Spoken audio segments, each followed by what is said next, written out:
What's up mga idol, Chris Ride Motovlog nga po pala. For today's, nandito ngayon tayo sa The Wixam Incorporated, Lagao Branch, General Santos City.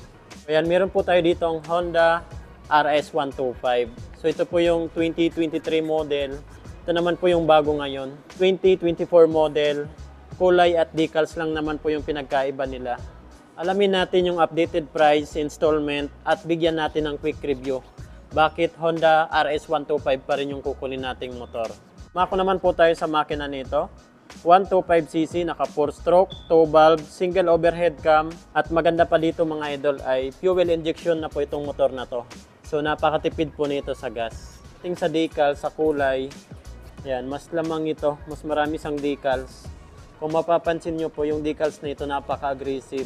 Ayan o. So dito po sa luma nating RS125, nandito pa rin po yung Road Sport. Ayan o. Tapos dito naman sa bago natin, 2024 model, nawala na po yung Road Sport dito na decals. Ang nakalagay na lang po dito is RS125. Pero para sa akin, mas okay pa rin sa akin itong lumang model nila. Mas sporty kasi yung decals niya. Tapos yung kulay naman, di nagpapahuli mga idol, napaka-glossy niya. Tapos dito naman sa bago natin, wala na po siyang masyadong decals. Tapos yung dito niya, naka-glossy black na po siya. Tapos ito naman yung kulay red sa kanya. Medyo kaunti na lang yung decals niya mga idol. Pero agaw pansin po talaga itong Honda na logo dito. Ayan o. Parang sa RS150 yung design niya. So yan, dumako naman po tayo sa cash, saka installment update nila dito. So ang cash price po nila dito ay 79,000. So yan po, 79,000 po yung cash price nila dito. So dito yan sa The Wixam Incorporated. Sa installment update naman po tayo. So minimum down payment po nito ay 6,000 pesos. Ayan, 6,000 down payment. Then nagpa-compute din pala tayo ng mas malaki na down payment, 15,000 at 30,000. Pero ang minimum down payment niya po ay 6,000 pesos para dito sa RS125 natin na fuel injection. Yan, sa 3 months, 24,533. Sa 6 months, 13,644.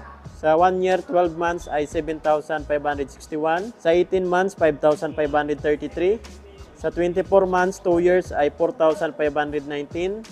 Sa 30 months, 3,911. Sa 36 months, 3 years ay 3,505. So, rebates pa po yan ng 200 pesos kung maga po tayo magbayad.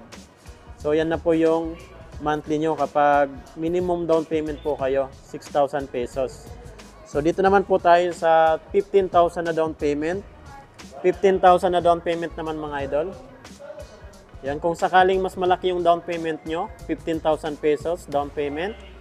So, diretso na po tayo sa 1 year. Yan, 12 months, 6,653. Sa 18 months naman, 4,876. Sa 24 months, 3,987. Sa 30 months naman po ay 3,453. Sa 36 months, 3 years ay 3,098 pesos. So yan na po mga idol, 36 months, 3,098 pesos. So rebates pa yan ng 200 pesos, so mga 2,800 na lang to. Tayo sa 30,000 na down payment. Yan, down payment 30,000. Sa 1 year po tayo, diretso. 5,141. Sa 2 years naman, 24 months ay 3,099 pesos. Sa 3 years, 36 months ay 2,419. So rebates pa naman yan ng 200 pesos, sa mga 2,219 na lang yan. Kung maga po tayo magbayad. Yan na po yung computation niya sa 30,000 na down payment. So itong dalawa, parehas lang po ito ng presyo. Magkaiba yung decals at kulay nila at yung year model, pero same lang po sila ng price. Siyempre sa mga freebies niyan, free helmet, jersey, TPL insurance at 3 years LTO registration. Bakit Honda RS125 Fi pa rin yung kukunin yung motor ngayon? Unang-una po kasi dyan, yung handling, swak na swak po kasi sa ating mga Pinoy yung tindig niya. Yan, maliit lang po kasi to, tapos napakadali lang i-maneuver. So itong motor na to ay semi-automatic. Pag sinabi naman nating semi-automatic motorcycle, wala po yung clutch dito, pero may gear shifter po yan dito, ayan o. Tapos yung brake pedal niya sa likod, nandito po mga idol, ayan o. So yan po yung semi-automatic motorcycle. So pag ano naman po nito, pag apak, yan. 1, 2, 3, 4. So ito po ay naka 4 speed. Ayan. Pagdating sa headlight po nito, naka halogen bulb pa rin po ito. Hindi pa rin po sa ginawang LED. Ayan, signal light, halogen bulb din po yan. Yung design po ng kanyang head, napaka-aggressive pa rin. Para kang naka-raider yung formahan talaga ng motor na to. Sa telescopic naman po nito, ganun pa rin. Ganun pa rin po yung ano niya, medyo maliit pero matibay. Paras po ito sa Raider 150. Ayan o.